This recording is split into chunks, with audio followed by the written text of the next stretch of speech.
厄尔尼诺这个词来自西班牙语，意思是圣婴。这个名字的诞生本身就充满故事性。19世纪初，南美洲秘鲁的渔民们注意到一个奇特的现象：有些年份的圣诞节前后，太平洋东部海域的水温会异常升高，导致鱼群大量死亡。渔民们无法解释这种异常，便将这种现象与圣经中降生的圣婴联系起来，称其为厄尔尼诺。那时候，没有人会想到，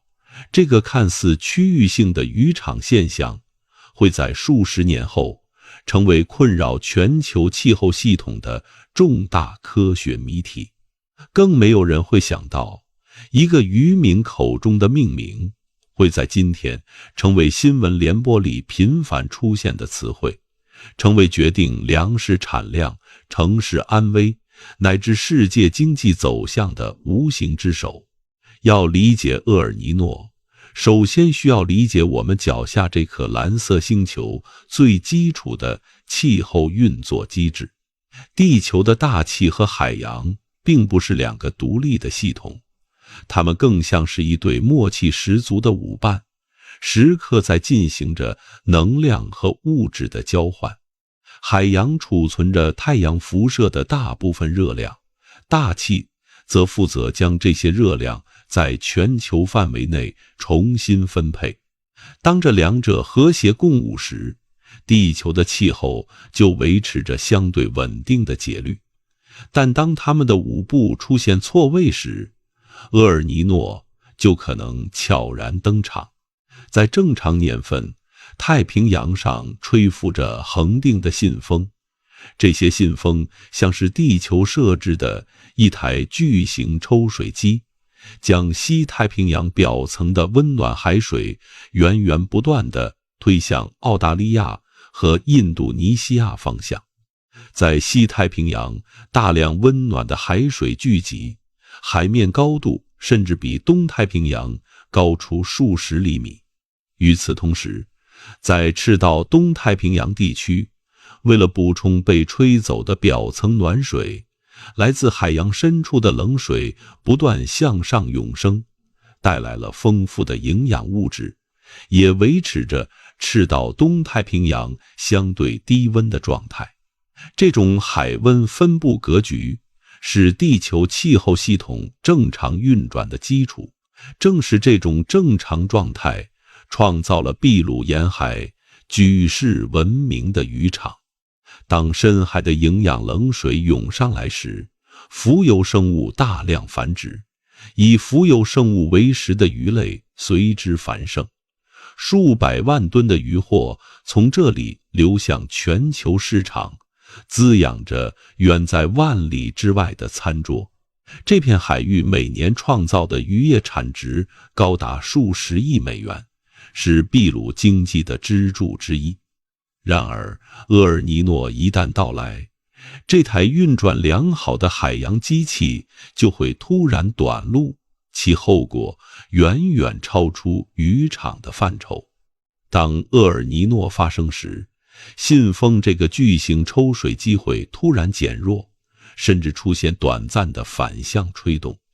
失去信风的推动，堆积在西太平洋的温暖海水开始向东回流，像是被一只无形的手推着越过赤道，向南美洲沿海涌去。与此同时，赤道东太平洋深层冷水的涌升运动也大幅减弱，甚至完全停止。温暖的海水不再被带走，而是直接在海表累积，导致赤道东太平洋的海温异常升高。这种海温升高的数字听起来似乎不起眼。全球气象学家将厄尔尼诺事件定义为赤道中东太平洋海温比常年同期偏高 0.5 摄氏度以上。0.5 度这个微小的数字在日常生活中几乎可以忽略不计。一杯咖啡凉 0.5 度不会影响口感，一夜室温波动 0.5 度也不会让人察觉。但在海洋这个巨大的热量容器中， 0.5度的海温异常却蕴含着惊人的能量。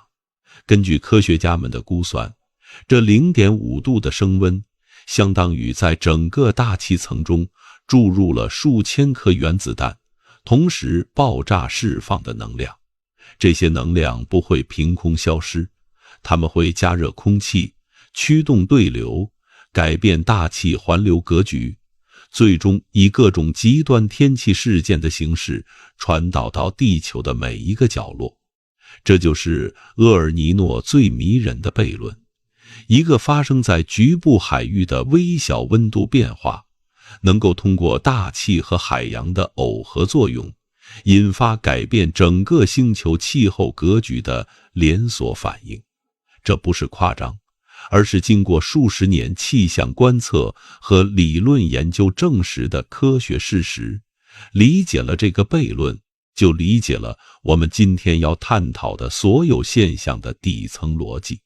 赤道太平洋的海温变化如何能够影响万里之外的天气？这其中的传导机制要从大气环流说起。在正常年份，赤道太平洋地区存在一个著名的大气环流系统——沃克环流。这个环流以英国气象学家沃克的名字命名。他早在上世纪初就发现了这个跨越太平洋的气候调节器。沃克环流的运作机制是这样的：在西太平洋，上升的温暖空气携带着大量水汽，形成对流云团。这些空气在高处冷却后向两侧扩散，部分空气在东太平洋下沉，形成一个完整的环流圈。这个环流像是地球设置的一台巨大的热力发动机，将热带太平洋的能量重新分配到全球大气系统中。厄尔尼诺来临时，沃克环流这台发动机突然出现了故障。由于赤道东太平洋海温异常升高，原本应该在西太平洋形成的对流中心开始向东偏移。这意味着原本在西太平洋聚集的水汽开始向东太平洋转移，原本在东太平洋下沉的干燥空气则被温暖的上升气流取代。整个沃克环流的格局被彻底打破，地球大气系统的能量平衡随之发生剧烈调整。沃克环流的崩解只是开始，更重要的是，这种能量平衡的改变会通过大气环流网络向外扩散，最终影响全球每一个角落的天气。科学家用遥相关这个术语来形容这种远距离的气候关联。厄尔尼诺引发的海温异常会加热近赤道地区的空气，形成异常强烈的上升对流。这些上升的空气携带大量热量进入高层大气，然后向两极方向扩散，影响中纬度地区的大气环流状态。一个最典型的例子是喷流偏转。喷流是位于北纬30度到60度上空的高速气流带，是决定北美、欧洲、东亚等人口密集区天气系统的关键因素。厄尔尼诺期间，赤道太平洋的异常加热会改变大气的温度梯度分布，导致喷流的位置和强度发生偏移。有时候喷流会被迫向北偏离，带来异常温暖的冬季；有时候喷流会变得更加波动，频繁制造寒潮南下。在欧洲和北美，科学家已经观测到厄尔尼诺与暖冬、寒潮、暴雪之间的明确统计关联。印度洋季风系统也深受厄尔尼诺的影响。印度、东南亚和东非地区数以亿计人口的农业生产和生活用水高度依赖每年夏天的季风降雨，而厄尔尼诺恰恰会干扰季风系统的运作。统计数据显示，大约 60% 的强厄尔尼诺年会出现印度季风弱、降雨偏少的情况。这不是因为厄尔尼诺直接抢走了季风水汽，而是因为厄尔尼诺改变了大尺度的大气环流格局，干扰了季风低压系统的形成和发展。当厄尔尼诺来敲门，印度农民可能要面对一个雨季推迟、降雨减少的艰难年份。如果你觉得这些地理距离已经足够遥远，那么让我们把目光投向更远的地方。2015到2016年发生了有记录以来最强的厄尔尼诺事件之一。在那一年，东非地区经历了严重的干旱，导致粮食严重减产，数百万人面临饥荒威胁。与此同时，位于地球另一侧的巴西东北部也陷入了历史罕见的干旱，多座水库见底，城市供水告急。这些看似毫无关联的区域灾难背后，都有着厄尔尼诺的影子。大气环流将赤道太平洋的海温变化信号传递到地球的每一个角落，构建起一张看不见的气候网络。这张网络的每一个节点，无论是印度农田、美国城市，还是非洲草原，都会因为赤道太平洋的一次发烧而出现相应的连锁反应。这就是厄尔尼诺最深刻的启示。地球的气候系统是一个不可分割的整体，没有人能够独善其身。1982年到1983年，一场史无前例的厄尔尼诺事件席卷全球，这是人类首次真正看到厄尔尼诺破坏力的时刻。在此之前，虽然渔民们对这种周期性发生的现象有所察觉，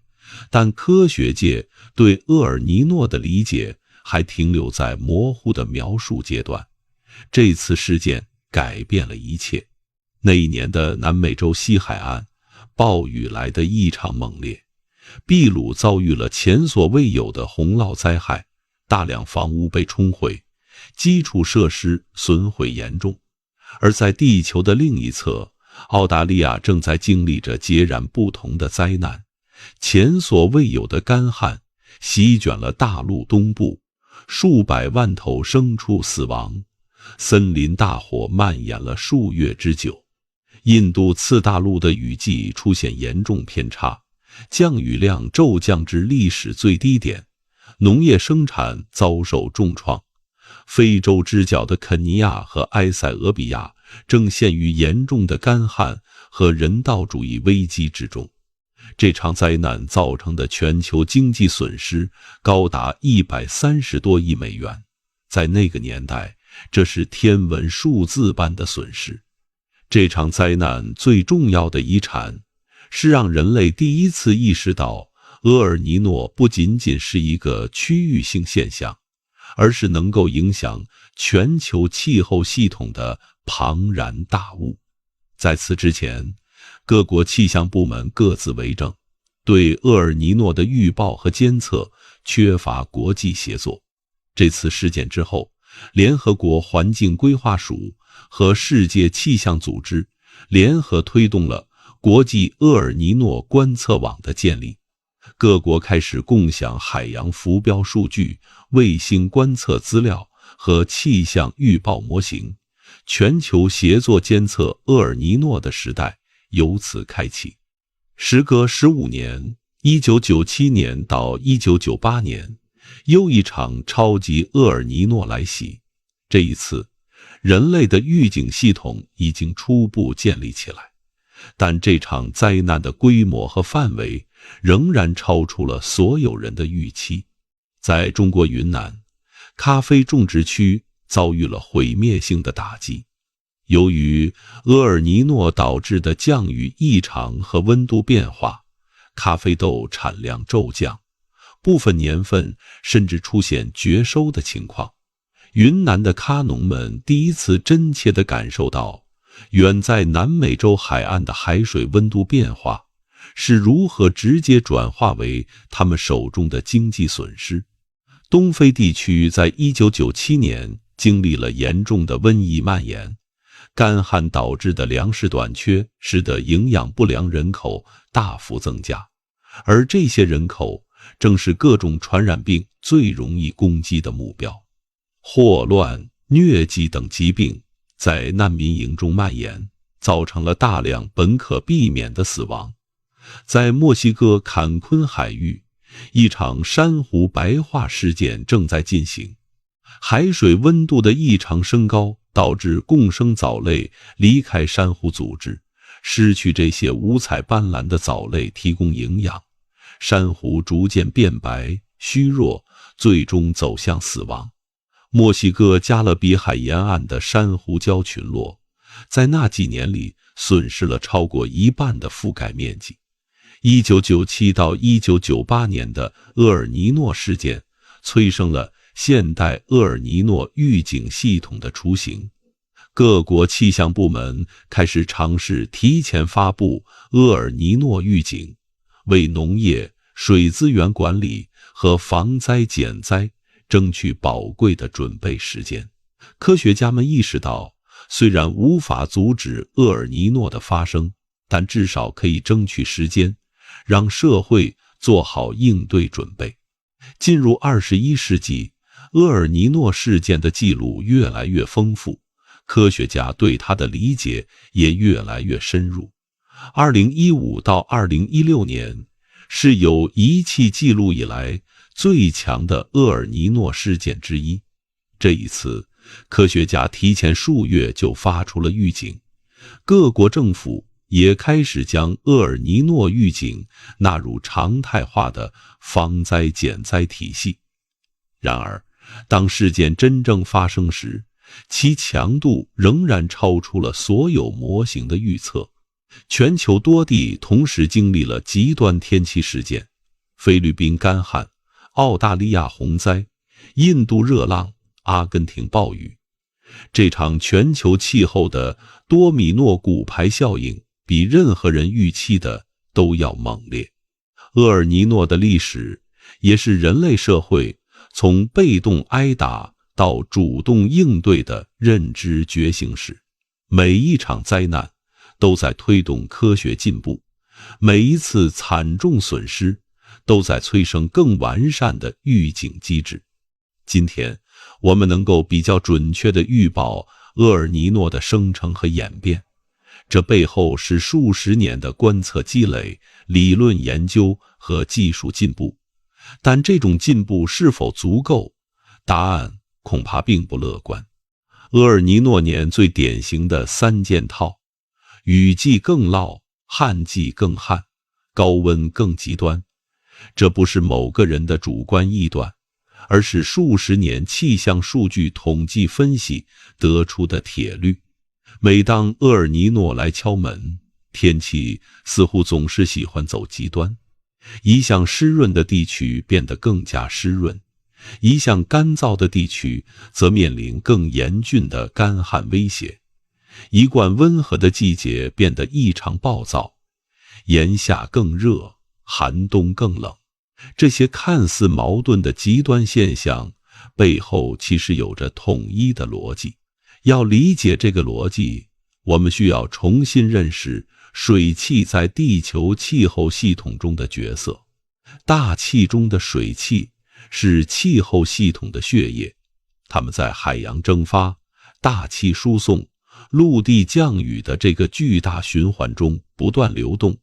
维持着全球的水资源平衡。厄尔尼诺的核心作用正是重新分配了全球水汽供应商的发货路径。原本应该向西输送的水汽，现在可能向东或者向其他方向转移。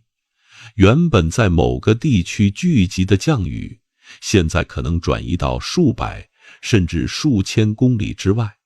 以东亚季风区为例，在正常年份，随着夏季到来，来自太平洋的暖湿气流携带大量水汽向西北方向移动，为中国、日本、韩国等地区带来充沛的夏季降水。这种季风雨的准时到来，保证了数亿人口农业生产和生活用水的安全。厄尔尼诺来临时，这个稳定的发货路线会出现偏差，太平洋西部海温相对偏低，对流活动减弱，季风水汽的输送也随之减弱。结果是，华北和东北地区可能面临更严峻的春旱，而华南地区则可能出现异常的洪涝。这种该雨的地方不雨，不该雨的地方发水的局面，正是厄尔尼诺重塑水汽分布格局的直接后果。统计数据显示，在厄尔尼诺年，长江中下游地区的梅雨季节往往表现出来得早、走得快的特点，梅雨期缩短，降雨量却可能更加集中。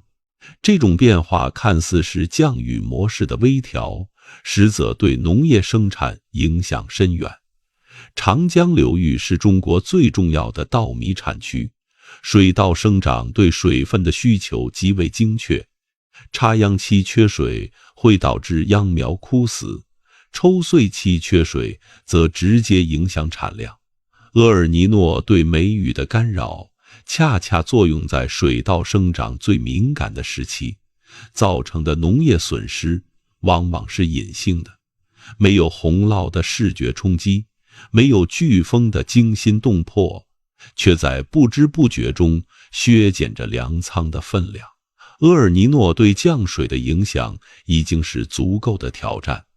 而它对温度的贡献则更令人忧虑。在厄尔尼诺年，夏季极端高温事件的发生概率显著上升，这其中的机制是，赤道太平洋异常偏暖的海域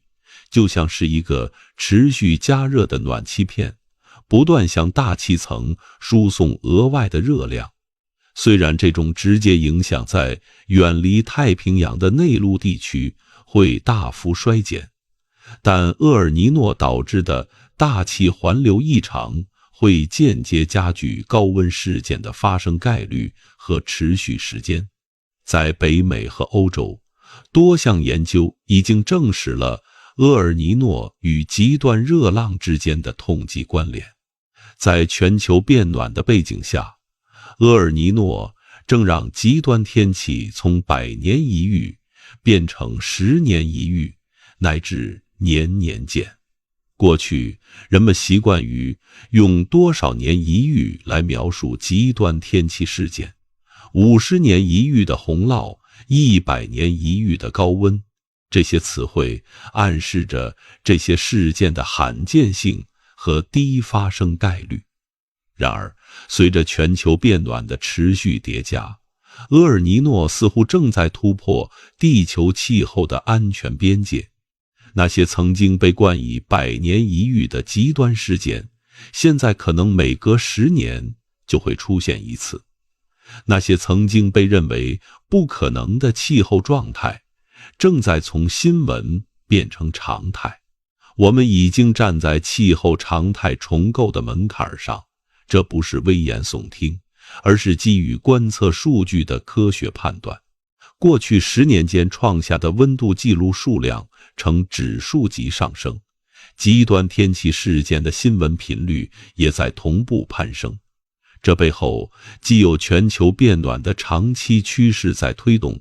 也有厄尔尼诺等年纪气候变化的叠加效应在起作用。当极端变成常态，当罕见变成常见，我们赖以生存的农业、城市和生态系统都将面临前所未有的适应压力。全球粮食生产体系与气候高度绑定，这一点在厄尔尼诺事件中体现得淋漓尽致。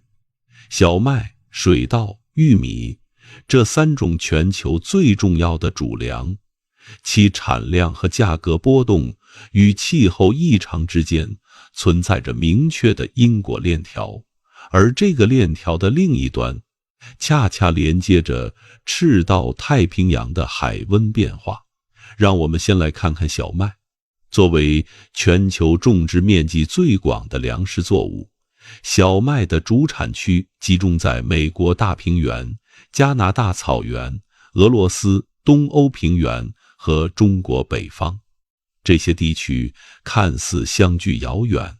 却通过大气环流这条无形的纽带，与厄尔尼诺紧密相连。厄尔尼诺引发的降水异常直接作用于这些麦田的灌溉条件和土壤湿度。在厄尔尼诺年，美国大平原可能出现更频繁的暴风雪和低温天气，影响冬小麦的越冬成活率。而俄罗斯和乌克兰的小麦主产区则可能面临干旱加剧的威胁。这些产区的任何减产都会通过全球粮食贸易网络传导到国际市场，最终影响全球小麦价格和数十亿以小麦为主食的人口的食品支出。水稻的命运同样与厄尔尼诺纠缠不清。亚洲地区承担了全球90%以上的水稻产量，而亚洲稻米生产对季风降水的依赖程度极高。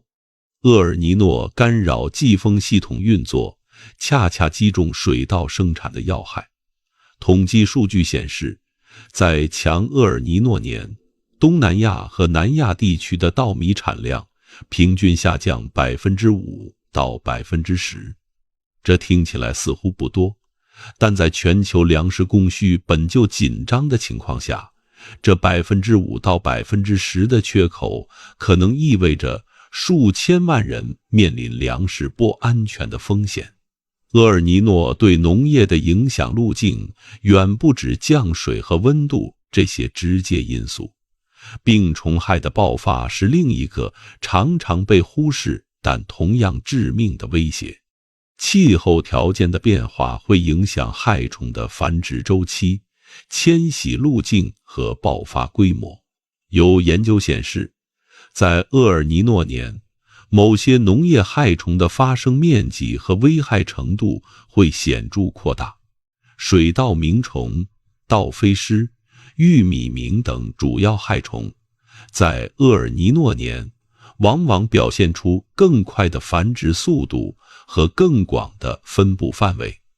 农民们不仅要应对旱涝灾害，还要与病虫害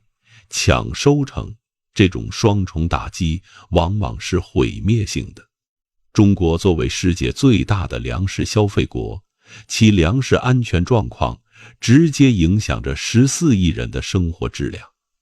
在厄尔尼诺年，中国的粮食生产面临多重压力。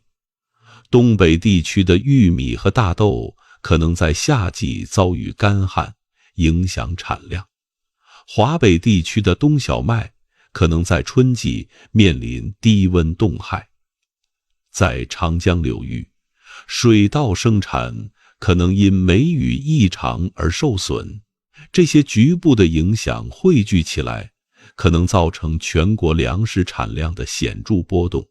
然而，厄尔尼诺对全球粮食安全的影响并不均衡分布。那些粮食主要依赖进口的发展中国家，往往在厄尔尼诺冲击下最为脆弱。以东非之角的肯尼亚和埃塞俄比亚为例，这些国家的农业基础设施薄弱，农民缺乏抗旱涝的品种选择和灌溉条件保障。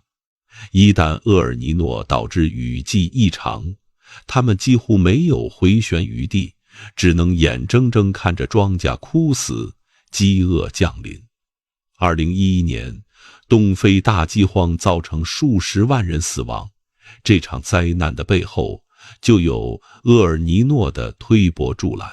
在全球化时代，气候变化已经不是纯粹的环境议题，而是深刻的人道主义和公平议题。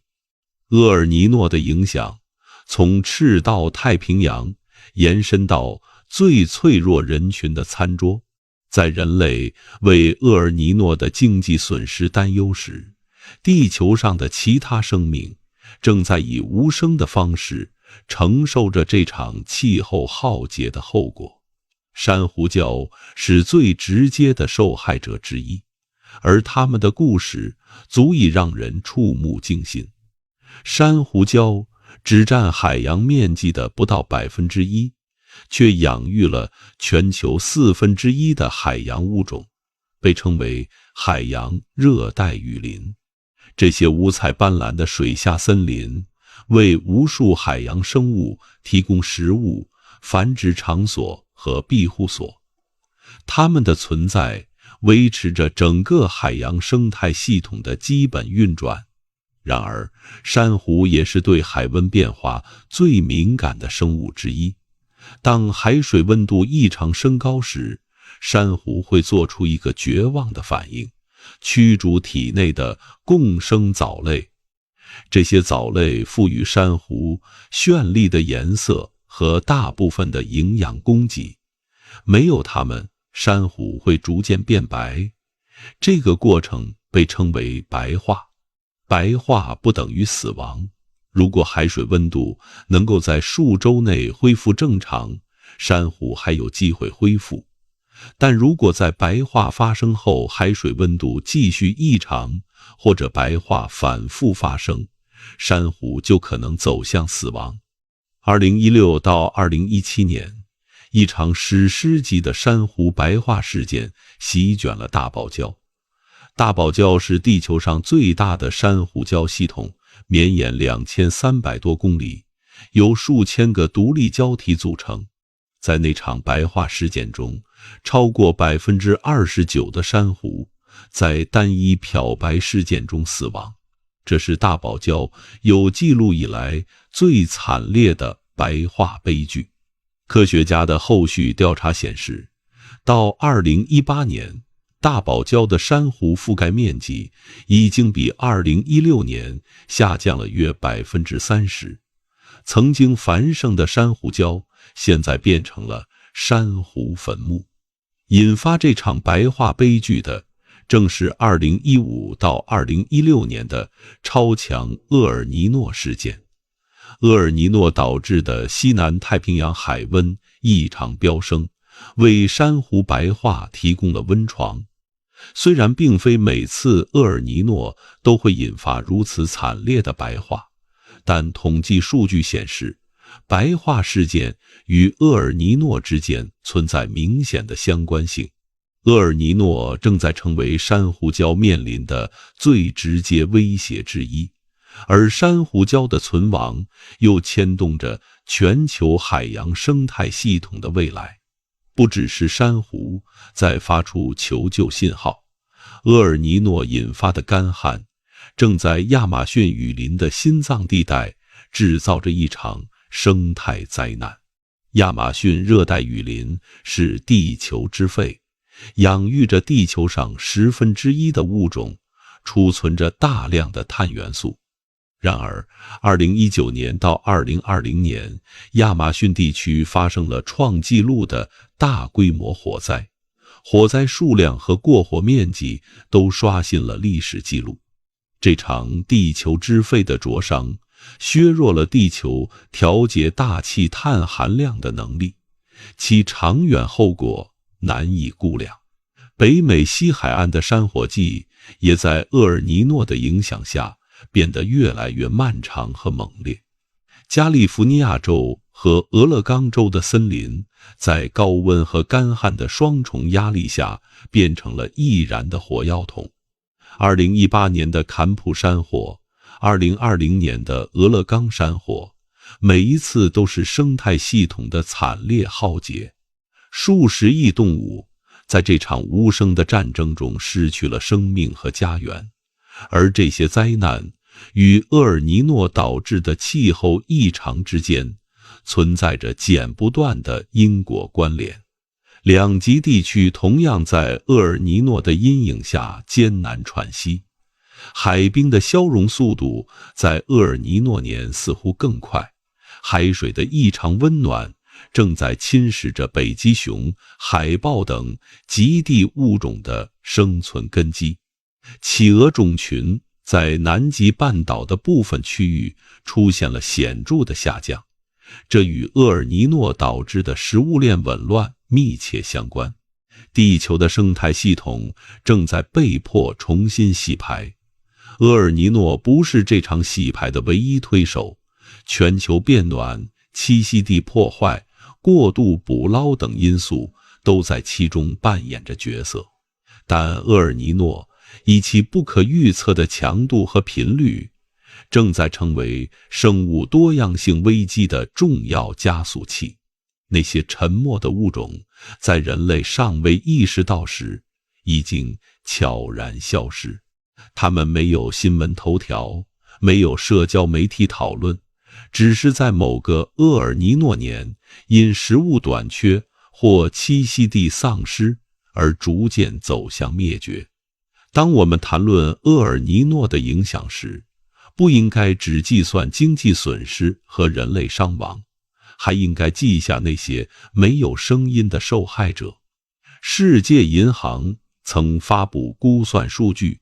极端气候事件每年造成全球约3900亿美元的经济损失。这个数字背后是什么？是基础设施的损毁、农业生产的崩溃、公共卫生系统的超负荷运转。而这些极端事件背后的推手厄尔尼诺是其中不可忽视的力量。3900亿美元的分量需要更具体的场景来衡量。这个数字相当于某些中等国家一年的 GDP 总额，足以建设覆盖数亿人口的清洁饮水系统，或者为数千万儿童提供基础教育。经济损失只是表象，厄尔尼诺的经济影响从来不是冰冷的数字，而是千万个家庭的命运转折。当澳大利亚的农民因干旱而破产，他们的家庭故事不会出现在宏观经济报告中，却构成了这场灾难最真实的人间悲喜剧。当秘鲁渔民因厄尔尼诺导致的鱼类消失而失去收入，他们的还贷压力、子女教育问题和老年保障焦虑都是统计数字无法捕捉的社会痛点。经济影响最终要落实到人，而人的故事往往是灾难叙事中最沉重的一部分。农业受损只是厄尔尼诺经济影响的一个切面。零售业会感受到食品价格上涨的压力，保险业要面对激增的理赔申请，建筑业和制造业可能因原材料价格波动而陷入成本危机，服务业则可能在消费者支出收紧时首当其冲。这些连锁反应构成了厄尔尼诺经济影响的完整链条，从海洋延伸到工厂、超市、政府办公楼，最后抵达每一个普通人的钱包。更深层的担忧在于，厄尔尼诺可能正在与地缘政治博弈，形成更复杂的安全危机。粮食短缺可能导致社会动荡，难民潮可能冲击邻国稳定，水资源争夺可能演化为地区冲突。历史已经多次证明，气候变化是社会不稳定的重要催化剂。厄尔尼诺在加剧这种不稳定方面的作用，正在引起国际关系研究者和安全政策制定者的重视。对于发展中国家而言，厄尔尼诺更像是一道难以逾越的发展鸿沟。这些国家往往经济基础薄弱，农业技术落后，预警系统不完善，面对厄尔尼诺的冲击几乎没有任何缓冲能力。而发达国家虽然拥有更完善的应对体系，但极端天气事件的频率和强度上升，也在考验着他们的社会韧性。这场气候博弈的结果，最终将决定全球发展不平衡的走向。今天的厄尔尼诺预报准确率已经达到 80% 以上，这意味着在大多数情况下，科学家能够比较准确地判断厄尔尼诺是否会在未来几个月内发生，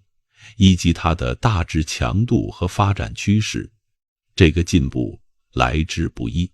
是数十年观测网络建设、理论研究突破和计算技术进步的结晶。然而，在准确率数字的背后，是一个尚未解决的核心难题——强度预报。2015到2016年的超强厄尔尼诺事件给全球气象界上了一课。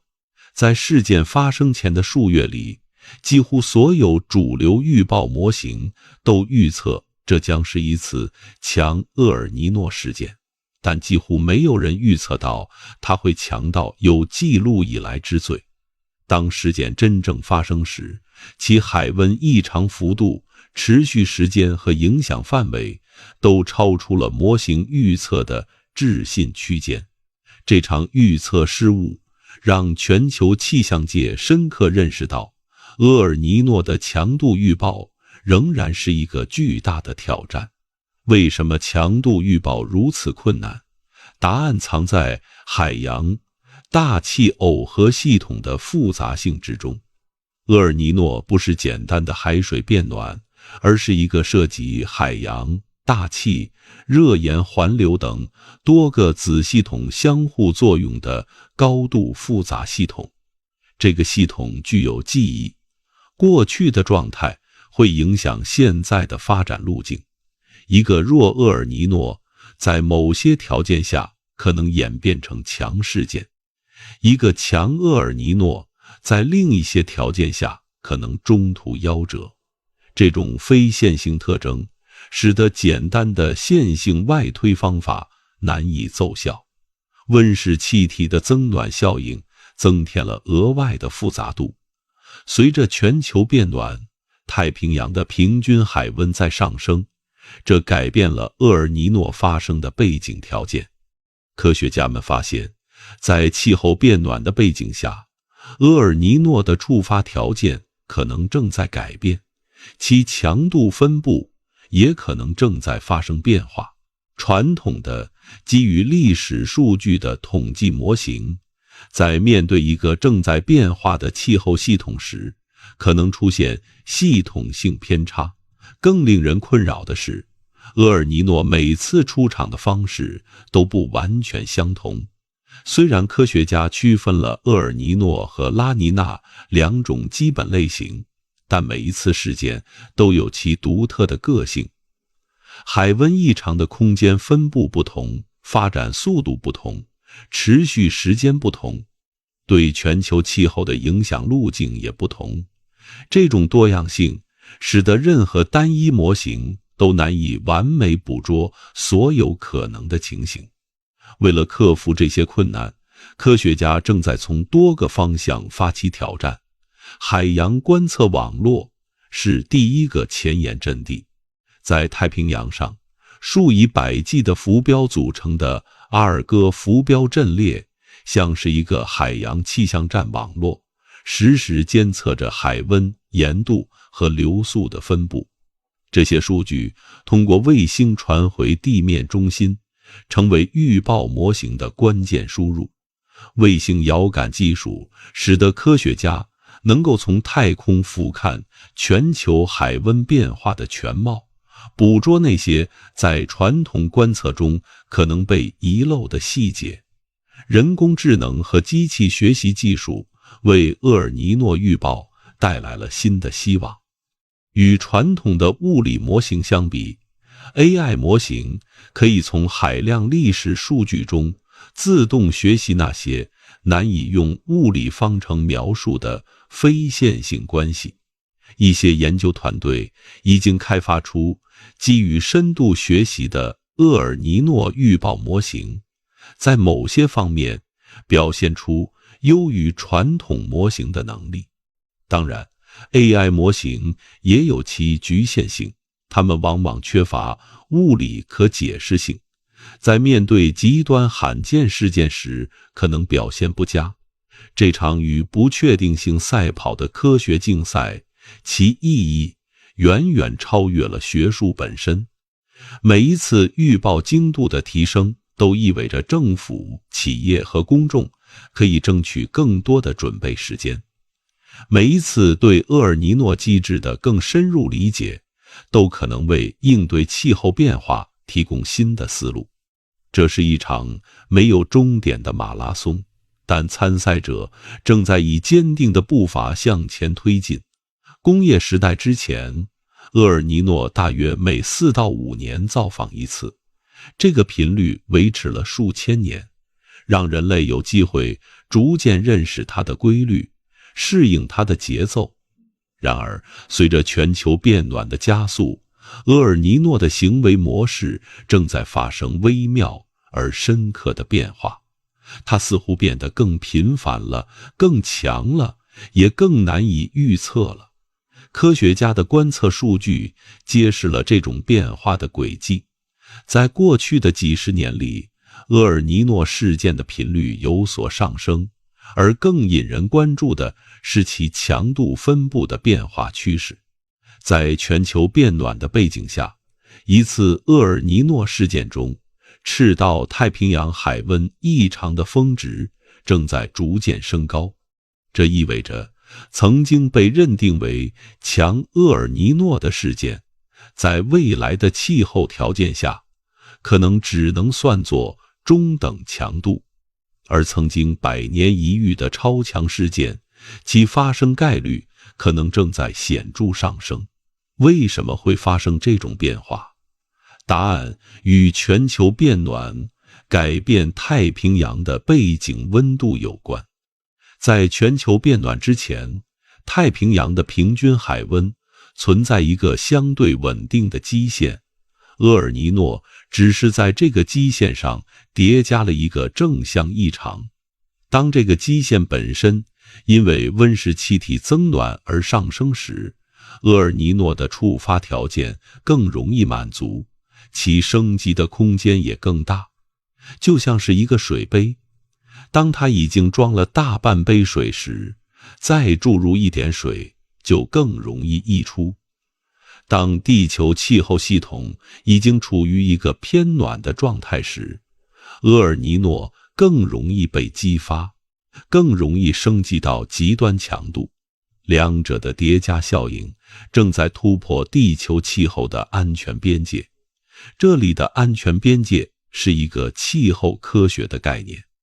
指的是地球气候系统能够维持相对稳定状态的阈值。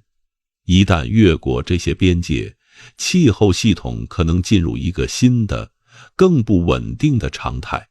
极端天气事件将变得更加频繁和剧烈。厄尔尼诺作为地球气候系统中的重要年纪震荡，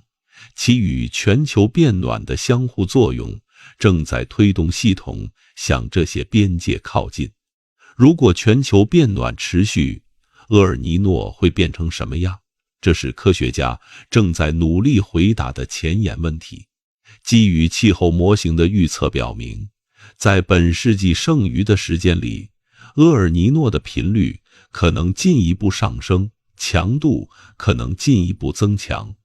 而其空间分布和时间演变模式也可能发生显著改变。那些在今天看来史无前例的气候事件，可能在未来的某个时间窗口内从新闻变成常态。这不是危言耸听，而是基于当前趋势外推的科学推断。更令人担忧的是，厄尔尼诺与全球变暖之间可能存在一个正反馈机制。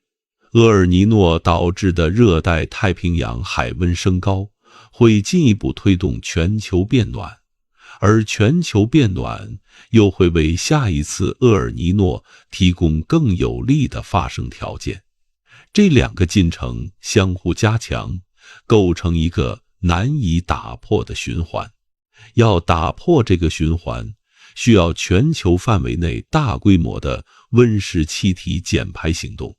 而这恰恰是当前国际社会面临的最大挑战之一。中国身处东亚季风区，厄尔尼诺对我国的影响尤为复杂。这种影响不是单向的，而是多维度的，不是简单的下雨或天晴，而是通过大气环流网络传导的连锁反应。理解厄尔尼诺在中国的打开方式，是制定有效应对策略的前提。暖冬是厄尔尼诺最常被中国公众提及的效应之一。在厄尔尼诺年，冬季影响中国的冷空气活动往往偏弱，导致全国大部分地区的气温比常年偏高。这种暖冬在某些方面是受欢迎的，北方地区的供暖成本下降，道路交通更加安全。但暖冬带来的并非全是好消息。研究表明，暖冬与流感等呼吸道传染病的高发之间存在关联。当本应寒冷的冬季变得温和时，某些病原体可能更容易存活和传播。南涝北旱是厄尔尼诺影响中国的另一个显著特征。在厄尔尼诺年，西太平洋副热带高压的位置和强度往往出现异常，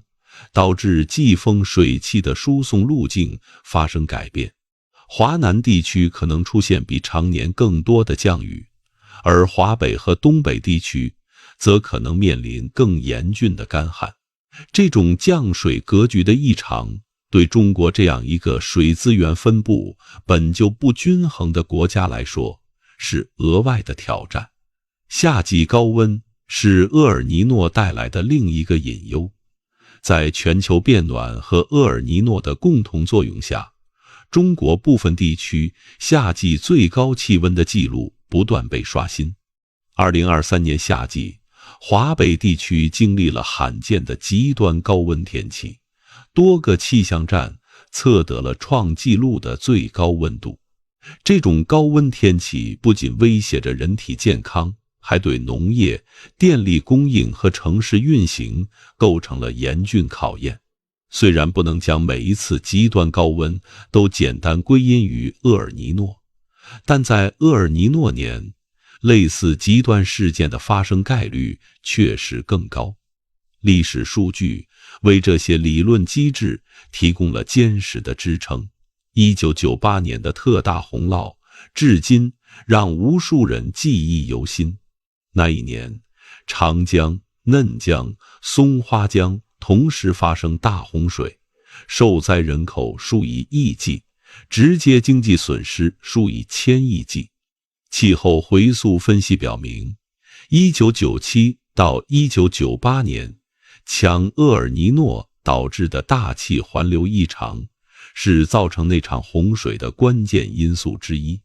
2015到2016年的厄尔尼诺年，中国出现了明显的暖冬异常，多个城市创下了冬季气温的记录。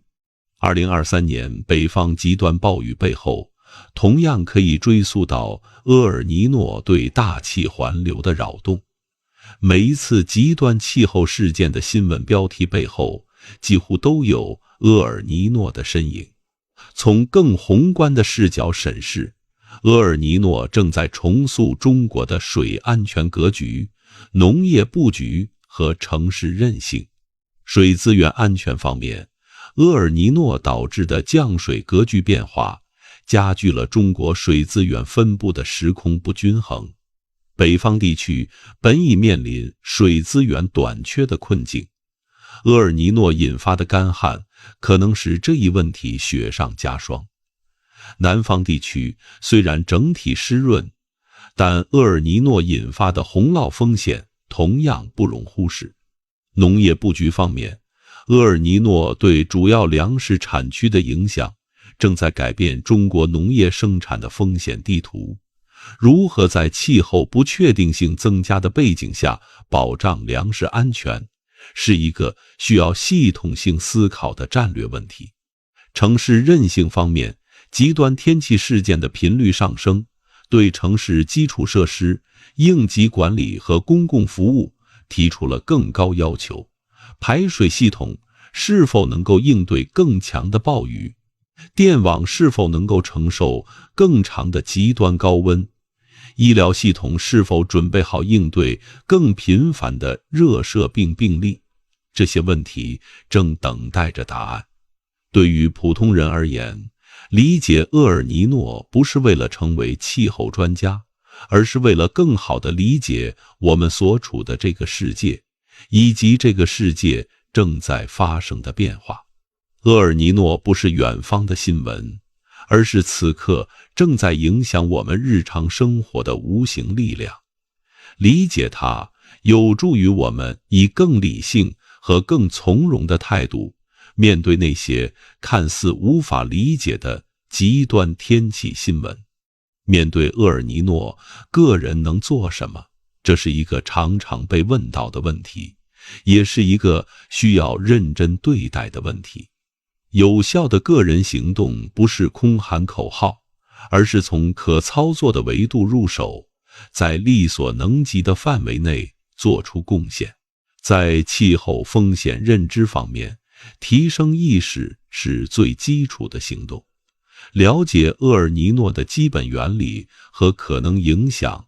知道自己所在地区在厄尔尼诺年可能面临哪些风险，是有效应对的前提。关注天气预报和气候预警信息，不是为了制造焦虑，而是为了争取准备时间。当你知道下一个夏季可能面临更高的洪涝风险时，可以提前检查房屋排水系统，准备应急物资，了解避险路线。这些看似微小的准备，在关键时刻可能挽救生命。在日常生活维度，低碳选择是对抗全球变暖的最直接参与方式。减少化石能源消费，使用公共交通工具，减少一次性塑料制品，选择本地当季食材。这些选择不会直接阻止厄尔尼诺，但会为减缓全球变暖这个大趋势贡献力量。全球变暖与厄尔尼诺之间存在复杂的相互作用。虽然个人行为对全球气候的影响是微乎其微的，但当数以亿计的人都做出同样的选择时，其累积效应是不可忽视的。在社会层面，推动变革需要超越个人选择的视野，参与社区韧性建设，支持气候适应型基础设施建设，为脆弱群体发声。这些行动虽然不是直接针对厄尔尼诺，但能够增强社会整体应对极端天气冲击的能力。一个有韧性的社区，在厄尔尼诺来敲门时，能够更好地保护最脆弱的成员。面对厄尔尼诺，社会能做什么？这是一个需要系统性思考的问题，也是一个需要多部门协作的问题。预警系统建设是最基础的防线。今天的厄尔尼诺预警能力已经相当成熟，但在发展中国家和不发达地区，预警信息的传达和接收仍然存在显著差距。缩小这个差距，让每一个可能被厄尔尼诺影响的社区都能及时获得预警信息，是紧迫的优先事项。农业调试方面，发展中国家的农业系统需要在厄尔尼诺冲击下变得更加坚韧，这包括培育抗旱涝作物品种，建设小型灌溉设施，发展农业保险等。城市韧性提升方面，城市排水系统需要适应更极端的降雨事件，电力系统需要应对更频繁的极端高温，城市绿地和水体需要发挥更大的气候缓冲功能。气候金融支持方面，发达国家有责任支持发展中国家应对气候风险，包括厄尔尼诺相关风险。这不仅是道义责任，也是维护全球稳定的地缘政治必要性。厄尔尼诺不是远方的新闻，而是此刻正在发生的现实。赤道太平洋的海水此刻可能正在升温，地球的大气环流此刻可能正在调整，某处的降雨此刻可能正在变得更大或更小。厄尔尼诺的每一个周期都在提醒我们一个简单而深刻的道理：地球是一个不可分割的整体，我们与这个星球的每一个角落都存在着联系。我们今天的选择决定了下一代将面对怎样的地球气候。这不是一句空洞的口号，而是基于气候科学对未来情景的严肃判断。如果我们继续以当前的速率排放温室气体，那么本世纪剩余的时间里，厄尔尼诺可能变得更频繁、更强烈、更难以预测。那些我们现在看来极端的事件，在未来可能成为常态。这不是我们可以留给子孙后代的遗产。让我们不再做旁观者，而是成为气候行动的参与者。这种参与不需要惊天动地的壮举，不需要抛弃现有生活的根本改变。它可以是每一次选择公共交通的微小决定，可以是每一次了解气候风险的知识积累，可以是每一次为脆弱群体发声的全力行使。这些行动汇集起来，就是推动社会变革的力量。夜深了，当你在温暖的被窝里听完这期内容时，地球另一侧的赤道太平洋，海水正在缓缓流动，有时会温暖，有时会冷却。这是地球气候系统亿万年演化的节律。我们无法阻止厄尔尼诺的发生，但我们正在努力理解它、预测它、适应它。希望今晚的这些知识能让你在入睡前对这个我们共同栖居的星球多一份了解，也多一份守护的责任。晚安，愿你在这片星球的温暖怀抱中安然入眠。